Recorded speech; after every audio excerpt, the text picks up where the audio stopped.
नमस्ते दोस्तों, welcome to your friendly study hub. और आज के इस वीडियो में हम कवर करने वाले हैं जो आपका लास्ट ब्लॉक है फ्रॉम MES 012, जो कि करिकुलम के ऊपर ही बेस्ट है। पांचों यूनिट्स वो डिस्कस करने वाले हैं।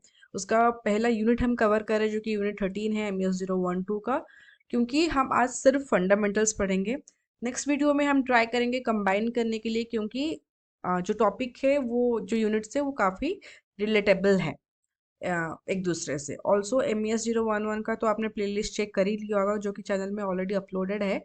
आज हम MES 012 का कवर कर रहे हैं, यूनिट 13। और जैसे कि मैंने MES 011 का 99 प्लस मोस्ट प्रोबेबल क्वेश्चंस आपको बताए थे, और मैंने एनालिसिस दिखाया था कि कौन से यूनिट से ज़्यादा क्वेश्चंस आ रहे, पूरी डिटेल्स के साथ, सारे प्रूफ के साथ, फ्रीक्वेंसी देखे थे हम। वैसे ही इसी वीकेंड या फिर max to max next Monday तक आपका वो MES 012 का वीडियो आने वाला है। तो उसको बिल्कुल भी स्किप नहीं करना है, क्योंकि वो बहुत ज़्यादा इंपॉर्टेंट है। और अगर किए तो फिर आप पछताओगे बाद में, मुझे मत बोलना। ठीक है, तो ज़्यादा टाइम वेस्ट ना करते हुए हम स्टार्ट करते हैं आज के टॉपिक को, जो कि है आपका MES 012 का unit 13, meaning and concept of curriculum. ठीक है, तो हम स्टार्ट करते हैं मीनिंग से। अगर जैसे कि अच्छा ठीक है, क्योंकि अ, पहले आप ये मुझे बताओ कि हम ये करिकुलम जो है इस यूनिट को क्यों पढ़ रहे हैं। क्योंकि करिकुलम सिर्फ सिलेबस नहीं, बल्कि एजुकेशन का कंप्लीट पिक्चर है। तो let's start with complete journey of curriculum, meaning से लेकर इम्प्लीमेंटेशन तक। चलिए शुरू करते हैं। तो मीनिंग से स्टार्ट करते हैं। ये वर्ड लैटिन से आया है, मीनिंग रेस कोर्स। ठीक है, और जैसे चैरियट रेस में फिक्स्ड पाथ होता था, वैसी तरह एजुकेशन में एक पाथ ऑफ स्टडी होता है जो स्टूडेंट्स फॉलो करते हैं। तो इसके डेफिनेशन भी दो तरह के हैं, एक आपका नैरो रहता है और एक ब्रॉड रहता है। नैरो में सिर्फ list of courses, subject, syllabus, text books, वो सारी चीज़ें जो लिखा रहता है। और जो ब्रॉड है वहाँ पे सब कुछ आता है, जैसे classes, sports, culture, lunch, playground, जो भी स्टूडेंट स्कूल में एक्सपीरियंस करते हैं। और तो संस्कृत में कहा गया है पाठ्यक्रम। ठीक है, यह वर्ड आप सुने होंगे, एंड इसका मतलब होता है sequence of course with content and processes. Different educators ने डेफिनेशंस दिए हैं। कार्टर भी गुड का डेफिनेशन है, वाइल्स एंड बोंदीज व्यू उनका भी डेफिनेशन है। Tenor and tenor reconstruction of knowledge के ऊपर बात की है। जो डॉल है उनका इंटरप्रिटेशन रहा है फॉर्मल और informal content for knowledge, skills and attitudes. ठीक है, तो हम अभी बात करेंगे फोर्थ पर्सपेक्टिव समझते हैं। करिकुलम एज अ प्रोडक्ट, इसका मतलब है डॉक्यूमेंट, लिस्ट ऑफ कोर्स और सिलेबी, जहाँ पे कॉन्क्रीट, जो कि कॉन्क्रीट है लेकिन लिमिटेड है, और वो एक स्पेसिफिक प्रोग्राम के लिए ही बनाया गया है। करिकुलम एज अ प्रोग्राम, पूरा school programme, classes, sports, activities, सब सब कुछ इसमें आता है। और broader but still school centred है। Curriculum as intended learning outcomes, जिसको कि हम ILOs भी कहते हैं। तो यहाँ पे हम बात करते हैं कि क्या सीखना है, नॉलेज, स्किल्स, एटीट्यूड्स, और व्हाट सेपरेट फ्रॉम हाउ। ठीक है, करिकुलम आज plan learning experiences, actual experiences जो स्टूडेंट्स को मिलते हैं। इसका एक एग्जांपल देती हूँ, आप समझ जाओगे कि टीचर कहते हैं टीम वर्क सिखा रहे हैं, पर ग्रेडिंग इंडिविजुअल करते हैं। ठीक है, टीचर्स कहते हैं क्या कि वो ऐसे ग्रुप में टीम वर्क सिखाते हैं, पर जब ग्रेडिंग होती है तो तब तो इंडिविजुअली होती है ना। तो इम्प्लिसिट मैसेजेस कि grades is more than team work, ये रियल करिकुलम है। तो इम्प्लीकेशन क्या है इसका कि डेफिनेशंस कंक्रीट से एब्स्ट्रैक्ट, स्कूल सेंटर्ड से लर्नर सेंटर, स्टूडेंट सेंटर जो हम कहते हैं। ठीक है, curriculum as a field of study, curriculum study multidisciplinary है, ये आप सबको पता होगा अगर आपने NEP 2020 बहुत अच्छे से पढ़ी होगी तो।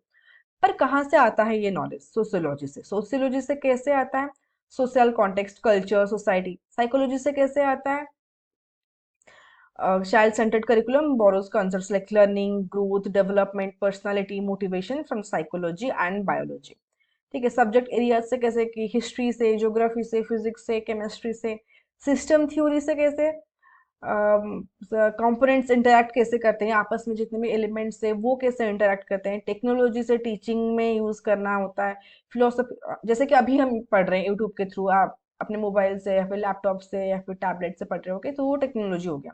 फिलोसफी से हम एम्स ऑफ एजुकेशन लाते हैं, जैसे कि हमने एम्स ऑफ एजुकेशन डिस्कस कर चुके हैं एक दूसरे वीडियो में। कम्युनिकेशन थ्योरी से कैसे इफेक्टिव कम्युनिकेशन करते हैं। तो यहाँ पे की पॉइंट क्या है? Curriculum holistic integration of discipline से।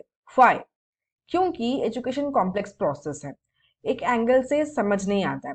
इसका एक एग्जांपल देती हूँ कि चाइल्ड डेवलपमेंट समझने के लिए साइकोलॉजी चाहिए, सोशियोलॉजी चाहिए, फिलोसॉफी चाहिए, न्यूरोसाइंस चाहिए, एंथ्रोपोलॉजी चाहिए, सब्जेक्ट नॉलेज चाहिए ही चाहिए। तो curriculum specialist, jack of all trades होना ज़रूरी है। ठीक है, फिर हम बात करेंगे क्लासिफिकेशन ऑफ करिकुलम। 3 टाइप्स है करिकुलम के सब इम्पोर्टेंट हैं। ठीक है, पहले बात करते हैं 10 टाइप्स में से। पहले हम बात करेंगे ओवर्ट या फिर जिसको हम एक्सप्लिसिट कहते हैं। तो इसको कहा जाता है विजिबल करिकुलम, जो ओपनली प्लान्ड और टॉट है, intentionally design by school, subjects, lessons, activities evaluated against objectives. और इसका एग्जांपल क्या रहेगा? English, math, science classes, sports, ये सारे सब कुछ। कंपोनेंट्स क्या है? Knowledge, skills, attitudes, values. ठीक है, फिर आता है हमारा टाइप 2, जो कि है हिडन या फिर इम्प्लिसिट करिकुलम हम जिसको कहते हैं, जो कि इनविजिबल करिकुलम कहा जाता है इसको। जैसे कि ओवर्ट को हम विजिबल कहते थे, इसको हम इनविजिबल कहते हैं, जो प्लान नहीं किया लेकिन उसको पढ़ाया जाता है, उसको टच मतलब कि बच्चा सीखता है। कैसे सीखता है? टीचर्स का बॉडी लैंग्वेज जो है, टीचर्स की values, classroom environment, school culture, non verbal communication.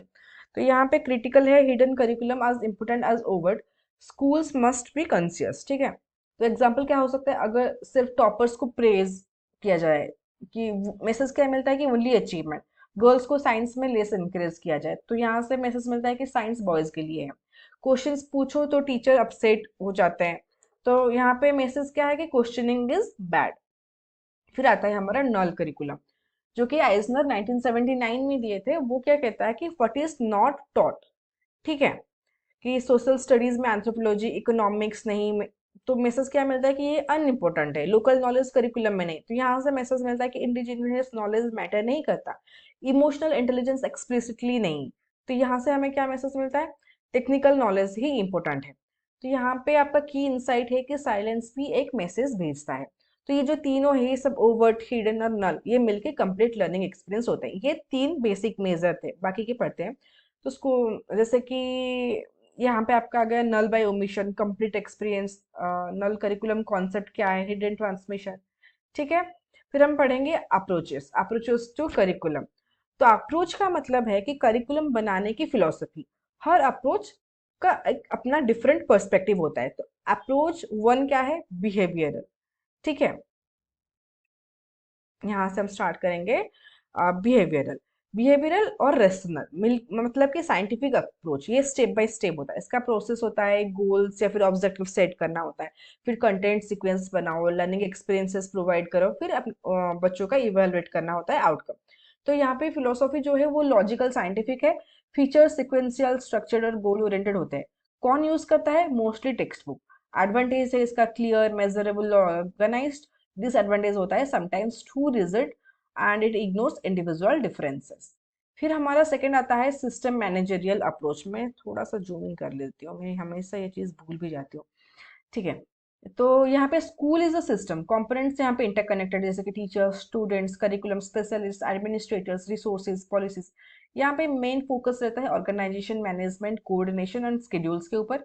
Philosophy होता है एवरीथिंग इज इंटरकनेक्टेड। एग्जाम्पल क्या है? वन टीचर चेंज, पूरा सिस्टम अफेक्टेड हो जाता है। ठीक है, एडवांटेज क्या है? होलिस्टिक व्यू है। डिसएडवांटेज है कि लूजेस ह्यूमन टच। फिर थर्ड हमारा आता है इंटेलेक्चुअल एकेडमिक अप्रोच, जो कि ब्रॉडर फिलोसॉफिकल पर्सपेक्टिव के ऊपर डिपेंडेंट करता है, उसके ऊपर ही ये बेस्ड है। नॉट टेक्निकल करिकुलम मेकिंग बल्कि बिगर पिक्चर। फोकस क्या है? Historical perspective, how evolve, philosophical perspective, why matters, analysis of positions, conceptual understanding. और इसको कौन यूज करता है? John Dewey, Henry Morrison, Boyd Bode, ये सब इसको यूज करते थे।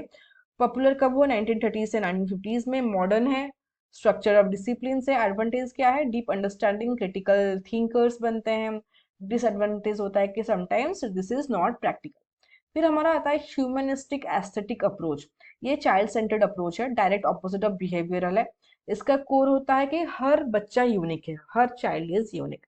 हर मतलब कि HER वो वाला हर नहीं है, सारे बच्चे, एवरीवन।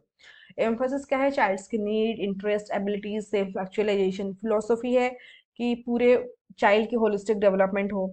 मेथड्स क्या यूज करते हैं? Life experiences, lessons, group games, dramatisations, field trips, interest centres, cooperative learning, arts, music, literature, dance.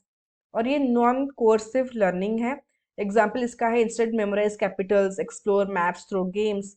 Advantage इसके क्या हो सकते हैं कि ये बहुत ज़्यादा एंगेजिंग एंड मोटिवेटिंग है। डिसएडवांटेज हो सकता है कि lack structure, may not cover content. ठीक है। फिर हमारा आता है रिकॉन्सेप्चुअलिस्ट अप्रोच। ये क्रिटिकल आइडियोलॉजिकल पर्सपेक्टिव के ऊपर ही बिलीव करती है, और इसके चैलेंजेस ट्रेडिशनल सिस्टम, जैसे कि फिलोसफी क्या है, सब्जेक्टिव, मतलब कि personal meaning, political, ideological, focus है moral issues, social justice, ideology, institutions critique, कौन educational critic, social activists. Not how to teach but what should education be. Famous है इसके लिए आपके पॉल ऑफ माइकल एप्पल। ठीक है, मैं जो जो वर्ड्स बोल रही हूँ उसको याद रखना है, उसको हाईलाइट करते हुए चलो। एडवांटेजेस क्या है, रेजेस क्रिटिकल क्वेश्चंस। डिसएडवांटेजेस है एब्स्ट्रैक्ट और नॉन प्रैक्टिकल। ठीक है। मैं इसीलिए बोल रही हूँ हाईलाइट करने को, क्योंकि मैं देखो खुद अपने नोट से ही आपको पढ़ा रही हूँ, तो ये नहीं कि मैं इधर उधर से पढ़ा रही हूँ, मैं खुद जो पढ़ी थी मैं वही सेम चीज़ आपको पढ़ा रही हूँ। ठीक है। इवोल्यूशन के पास आते हैं। करिकुलम कंसेप्ट कहाँ से आया, लेट 1800s में जॉन ड्यूई और जॉन हर्बर्ट फाउंडेशंस दिए। ड्यूई फिर लर्निंग बाय एक्सपीरियंस, जो कि बहुत ही रिवोल्यूशनरी हो गया था। 1918 में फ्रैंकलिन बॉबिट फर्स्ट स्पेशलिस्ट थे। बुक था द करिकुलम गेम चेंजर। 1924 में how to make a curriculum practical book आया था। 1920s एंड 1930s में फॉर्मल फील्ड ऑफ स्टडी हुआ था कॉलेजेस और डिपार्टमेंट्स में। मेजर लैंडमार्क था 1937 में कोलंबिया यूनिवर्सिटी, जहाँ पे की करिकुलम डिपार्टमेंट की बात की गई थी। ठीक है। तो इशूज भी आए थे जैसे कि discipline, humanistic, technology, inclusivity, global, बहुत से चीज़ें थे। बिफोर इंडिपेंडेंस होता कि ब्रिटिश इन्फ्लुएंस था। पोस्ट इंडिपेंडेंस में जो जैसे कि 1948 की कमीशन नेशन बिल्डिंग के ऊपर फोकस करता है। 1953 जो सेकेंडरी एजुकेशन कमीशन है वो किसके ऊपर फोकस करता है। और Kothari commission, NP 68, NP 90, NP 86, then NCF आ गया। फिर ये सारी चीज़ें आपके आते हैं। ठीक है। तो ये कैसे कंटेंट सेंटर से चाइल्ड सेंटर फिर कॉन्टेक्स्ट रेलेवेंट बनाएंगे, वो पूरा प्रोसेस है जो कि इवोल्यूशन है। क्राइटेरिया एंड प्रोसेसेस है कि 7 क्राइटेरिया है। पहले है रेलेवेंस, जो कि एज अप्रोप्रिएट हो, लोकेशन अप्रोप्रिएट हो, कंटेंट अप्रोप्रिएट हो, ज्योग्राफिकल लोकेशन की students relate to their context, जैसे कि लोकल रिवर्स का एग्जांपल देते हैं, क्लाइमेट मेंशन करते हैं उसी जगह की। डेवलपमेंटल स्टेजेस, लोअर क्लासेस के लिए जो ब्रेथ है कि मेनी टॉपिक्स लेकिन शलो हो, और सीनियर के लिए वेल डिटेल्ड हो, एकदम डेप्थ में जाके पढ़ना होता है। कोहेरेंस का मतलब इंटरनल कंसिस्टेंसी, चैप्टर कनेक्ट होने चाहिए। कनेक्टिविटी मतलब कि डिफरेंट सब्जेक्ट्स इंटर रिलेटेड हो, जैसे कि हिस्ट्री, ज्योग्राफी, सोशल स्टडीज, ये सारी चीजें। इक्विटी आपको पता होगा कि इक्वल अपॉर्चुनिटी की girls boys, SC ST, disability, इन सारी चीजों के बेसिस में हमें डिस्क्रिमिनेट नहीं करना है। एक्सलेंस मतलब कि despite equity high standards both possible. 7 processes क्या है कि करिकुलर पॉलिसी पहले बनाना होता है। फिर करिकुलर स्ट्रक्चर होता है, जैसे कि आपका exam pre primary to senior secondary programme हो गया। फिर हमारा आता है करिकुलम फ्रेमवर्क, जो कि जहाँ पे हम गाइडलाइंस बनाते हैं इम्प्लीमेंटेशन के लिए, फिर इम्प्लीमेंट एक्चुअली में करते हैं। फिर जैसे कि इंफ्रास्ट्रक्चर हो गया, ट्रेन टीचर्स हो गए, वो सारी चीज़ें। फिर हमारा आता है मॉनिटरिंग। मॉनिटरिंग में कंटिन्यूस फीडबैक मिलता है, चेक करते हैं चीज़ों को, फिर रिव्यू करते हैं जहाँ पे कि हम गैप्स जो भी अगर रह गए मॉनिटरिंग के बाद हम जो एनालाइज किए, उस उन सारे गैप्स को एनालाइज करते हैं, और उस प्रोसेस को हम रिव्यू कहते हैं। कैसे करते हैं, थ्रू ऑब्जर्वेशन, परफॉर्मेंस, फीडबैक। ठीक है। फिर रिवीजन करते हैं ताकि इंप्रूवमेंट बनी रहे। तो ये एक कंटिन्यूस साइकिल है, नॉट वन टाइम। ठीक है। ये बार बार होता रहता है। फिर लास्ट में आते हैं हम रोल्स। टीचर का क्या रोल है।